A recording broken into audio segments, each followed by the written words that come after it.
Okay, so today we'll do a very quick video on a framing technique for spot sublimation. I'll explain a couple of the reasons why this works and a couple different applications to solve two problems, one being indentations that form into your garment when pressing your sublimation print into it, and the other thing that happens is when you have your sublimation print create migration boxing around the paper itself. So we'll talk about those two things, some solutions with what I call framing, and hopefully it helps. So with your sublimation print, the two things that occur is you've got your print, you've got your heat pressed platen, you've laid your garment on there or threaded it onto the platen, and this print, you have your heat press come down and press it into the garment, and one of these two things, like I explained, will happen. You've got these edges that are right here. Wherever that paper is being pressed in the garment, it will create an indentation or a mark where that paper was. The other thing that happens is you get migration boxing, meaning the sublimation print that you see here, this fine artwork that I have. This print turns into a gas, obviously mixed with air. It will come up and hit the surface of this paper and then migrate up to these edges and then become trapped because your press is pressing down against it. The ink gets trapped on these edges and creates this ink box. So let's see if this framing technique can help you with that. So the idea behind this is you want to eliminate where it's being pressed into the fabric or eliminate that migration. So this framing, so you've got your print, and the print will sit inside this frame, like so.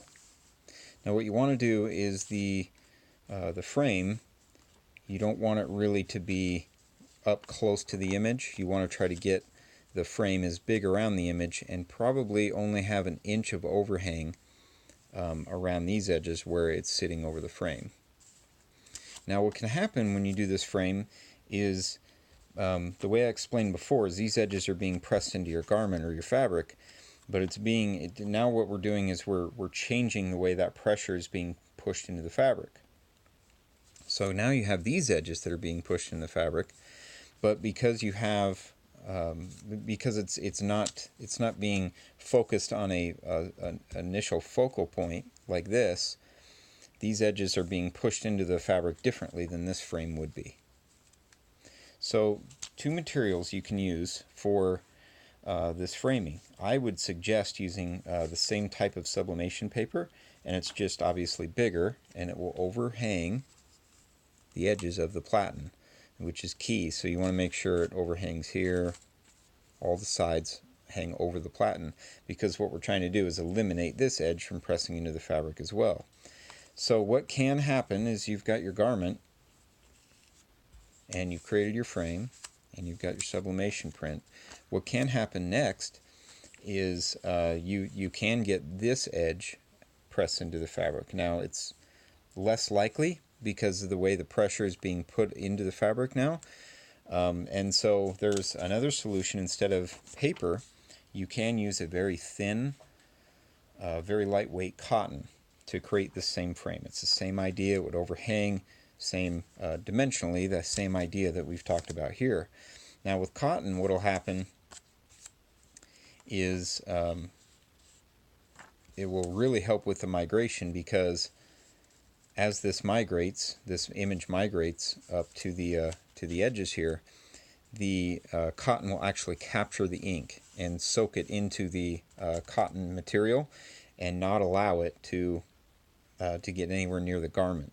The other thing is when you do have that migration, what can happen, depending on how severe it is, it can come up and as it hits this surface, it now migrates to this edge. So that cotton will capture all of that gas and that ink and absorb it into the cotton.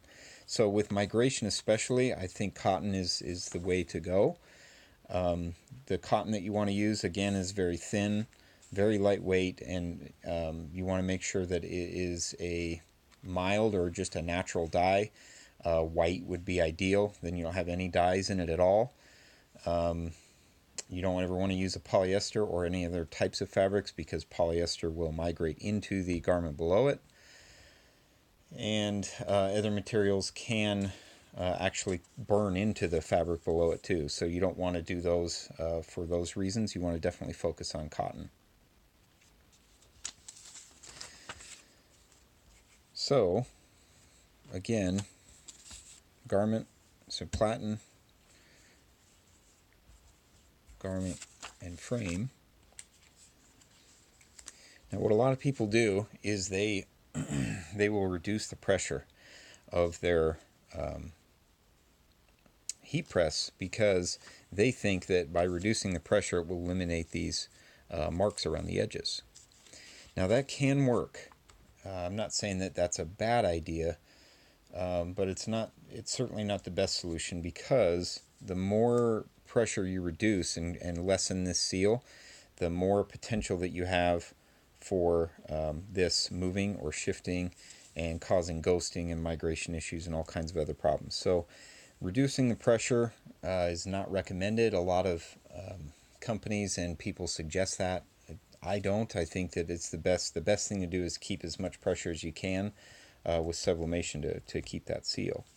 So when you're using this technique and you are framing, whether it be cotton or paper, you now have a layer between your sublimation print and your garment. So in this case, you definitely want to keep standard pressure, or you may even want to up the pressure a little bit, because you want to make sure you get a really good seal to press this image past this layer that you now have in between it, whether it be cotton or paper. Cotton will probably almost definitely require a little bit more pressure than the paper. So like I said before, I recommend doing the paper first. If that is still giving you the same box type issue, then you can move to the cotton. But either way, you want to keep that pressure up to maximize that. If you have any questions or thoughts, anything like that, feel free to comment. I'm always looking for more suggestions and learning more. But this has worked and has been effective, and hopefully it helps you.